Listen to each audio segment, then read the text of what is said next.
Welcome to the Answer is Yes podcast, where we interview some of the most interesting people that have said yes to opportunities in their life. We hope that through these stories, you can learn to create your own destiny by saying yes along the way. Join us as we explore the new series covering topics such as passion, integrity, and hard work. I'm your host, Jim Riley, and I hope you enjoy these interviews as much as I do. I believe that everyone has an important message worth hearing. Hello and welcome to the Answer is Yes podcast. Appreciate you tuning in. I continue to receive great feedback. I know I always say that at the beginning of the show, but it's wonderful in between shows to hear your feedback, what you thought about our guests, and the tips that you're learning along the way. We recently had a marketing guest on the show that talked about social media and how to build your business through that, and I had several people benefit and ask me more questions and how to get a hold of that guest. So thank you for that. I really appreciate it. Today I had the opportunity to be set up with Jennifer Longmore, who has a beautiful website called Soul Journeys, and I've got her on the line. Jennifer, how's it going today? It's great. Thank you. How are you doing? I'm doing well. We're hanging in there and enjoying, the sunrise right now, so over the beautiful mountains of Montana. Yeah, I'll just live vicariously through you then. Well, it sounded like you live in a wonderful place yourself. So, I want to jump right into your website and your story because I was fascinated by your personal journey, which started all the way back, in your words, as a baby. So would you mind telling us a little bit about your story and where you're at today? Yeah, absolutely. It's interesting. I think with our stories, we're just living our life. We don't realize that it sounds like a story to someone else until they tell us that, right? Until they show some sort of interest or fascination with our background. And my mom was really good she used to shop like crazy. She still does. And back in the day, when you didn't have to supervise your kids the same way as you do now, she would go into the stores and I'd sit in the middle of this busy mall, just people watching. I realized in looking back, I was always fascinated at people's stories as well. So I realized that if I share my story, of course, there could be something in there for someone else. But when I grew up, I entered into a very spiritual family. We went for our first past life regression when we were 4, or when I was 4, I should say. My parents wanted to know what unfinished business they had in this lifetime. They wanted to know why they called me into their life and what we were all meant to learn together. And I just thought that was normal. My grandfather was a psychic medium with the police, and he used to, test me all the time because he just thought it was so hilarious that I was like him in a lot of ways. He used to send me really spiritual, like deep spiritual books, Seth Speaks and all the Jane Roberts books when I was like 7 or 8 years old on the bus. So I didn't realize other people weren't living the way that I did. Mm-hmm. Even when I would go to other kids' houses, like you don't really know, right? And then it wasn't until I really started freaking people out. I was just having conversations, but to them, their face told me everything, and I was making them feel uncomfortable. I didn't know how to be me and have people be comfortable around me. Because what I didn't know then, which I know now, is that I was telling people things about themselves that I just thought they knew, or things that were happening around them that I thought they knew. Mm-hmm. And in fact, a lot of times I was predicting the future.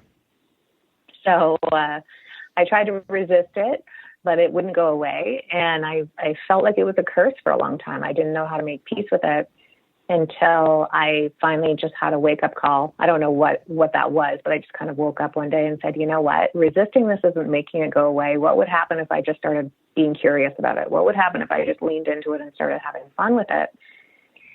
So that's when I really started consciously navigating my spiritual journey. My mom bought me You Can Heal Your Life by Louise Hay when I was 17. But I was still conditioned, like most of us, to have a conventional way of living. So I went off to university. I became a forensic social worker, and I went to work in forensics for several years, investigating really, really crazy cases and seeing a lot of crazy things. And again, lo and behold, that ended up being great for what I do now because I hear all of those same stories. I help people clear the trauma from when they were younger and different things and help neutralize that for them so that they can really live in alignment with their purpose. Mm-hmm. You mentioned being spiritual, and people have different definitions of that. Would you mind breaking that down as it relates to your definition, as opposed to, we think about somebody spiritual because they've practiced Christianity or Catholicism or these other religions, but when you talk about a spiritual journey in your world, it's a little bit different than that. Yeah, I'm definitely more of the woo persuasion. I'm a card-carrying, flag-waving woo member. And so I respect religion, and I don't have any issue with people partaking in that. That just wasn't what I was raised with, so I didn't know that as my reality. So my definition of spirituality would be believing that there's something bigger than us, that there's a reason why we're here, that we matter, that we have purpose, that we're here to be a contribution, and that we're tapping into a higher consciousness and that our potential is infinite. Mm-hmm. When you talk about tapping into a higher consciousness, I think it's such a fascinating topic because most of us don't tap into what our real elements are and what we're really capable of, whether you're talking about spirituality or your ability to apply yourself at work or in homework or in school. We just barely scratch the surface. And I'm just curious, at such a young age, how did you pull more out of your abilities and your spiritualism to, bring that to the forefront of what you do? Mm-hmm. I really didn't, like I said, at that age, I wouldn't have known. I thought I was going to grow up and be a teacher, and lo and behold, I am a teacher. I just didn't follow that conventional path. But I started, just reading about crystals and numerology and all kinds of things. And I don't subscribe to any one thing. I had a car accident when I was 21, and I was pretty significantly injured, and I was in university at the time, so I didn't have a lot of, cash.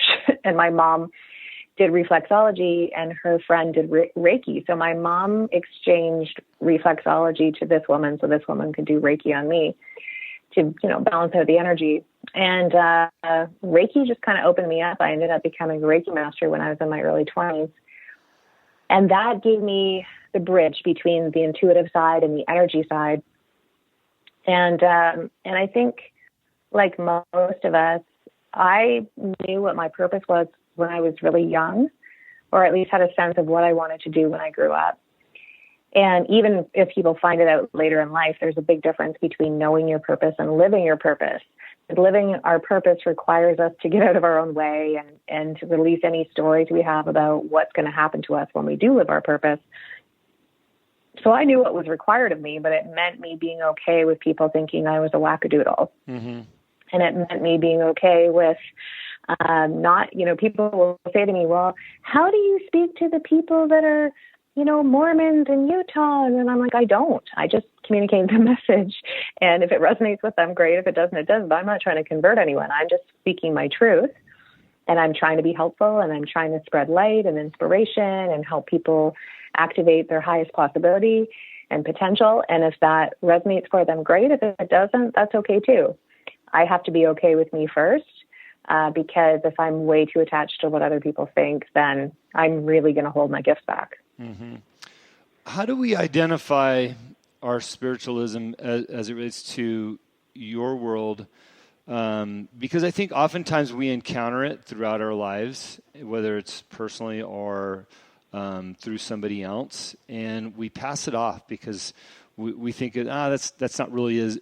It's not really is what it is. Am I really believing that? How do we validate and be comfortable with our understandings? Mm-hmm.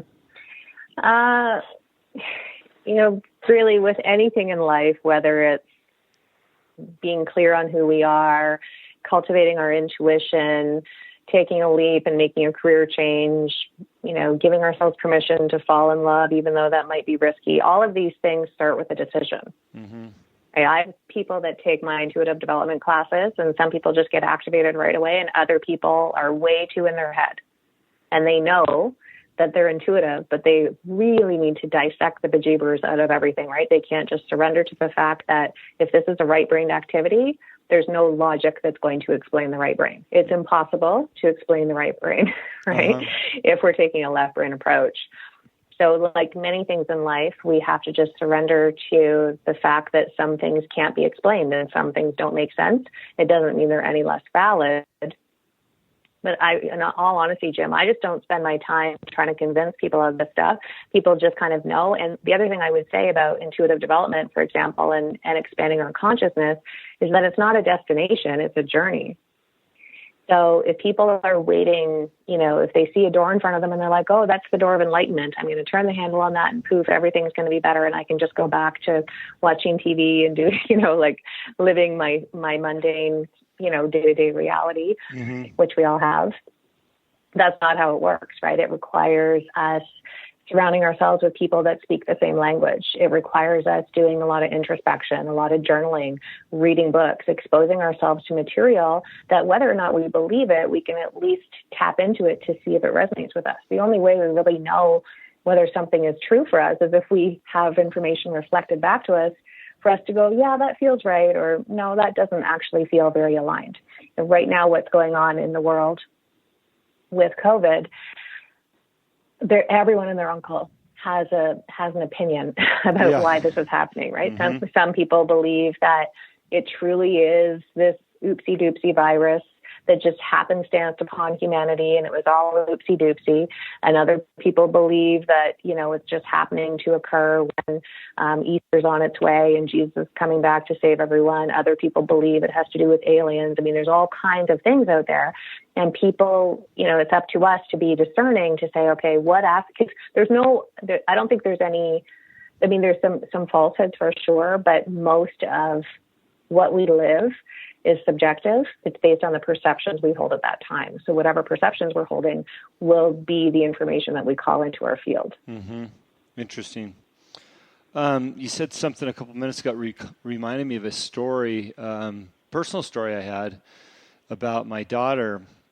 And I didn't even think about this when I booked you to be on the show. We were selling our home in California, and the realtor was walking through our house, and she came downstairs, and she said, hey, I've met your kids, but I don't know whose room's whose. But the child's room that's up on the right upstairs, she says, is she a special kid? I said, well, of course, she's my kid. But she says, no, what I understand from being in your child's room and what I feel is that your child is what we call a knower. And I said, well, what do you mean? And she says, well, does she tend to know things before they're brought up? And at the time, I really didn't put a lot of thought into it. But as I spoke about it with my wife, we realized that she always knew things, and she would say them, and we'd pass them off because she was 4 and 5. She's now 6. But the more we realize it is that she kind of is a knower, and we need to have an acceptance of that, because oftentimes the things that she tends to know are absolutely right. And I think the point of the story is that it's easy to dismiss somebody's spirituality or talent or whatever you want to call it at such a young age. And as parents, we're trying not to dismiss that anymore. But have you encountered that at all? Have you spoken about people that are knowers of things? That's all that I do for my business, right? Is help people develop their spiritual center and tune into a higher consciousness and evolve their own consciousness. And I come from a place of there's no right or wrong. It's really just whatever resonates for us to, whatever we are going to have faith in that's going to help us get through this life. Because let's face it, being a human is not easy. I'm not meaning that we're all suffering and struggling and we're all victims and so on. I don't mean that. It's just that this is not, it's not easy to be human. We have ups and downs. We have things that blindside us. We have plot twists like we're having now. And we have to develop a certain level of resilience and, ways of being in the world. And one of the things that really determines whether we get through life well, in light of these things, is our sense of faith in something bigger than us, or that there's a bigger meaning to all of this, right? And we can see this happening right now.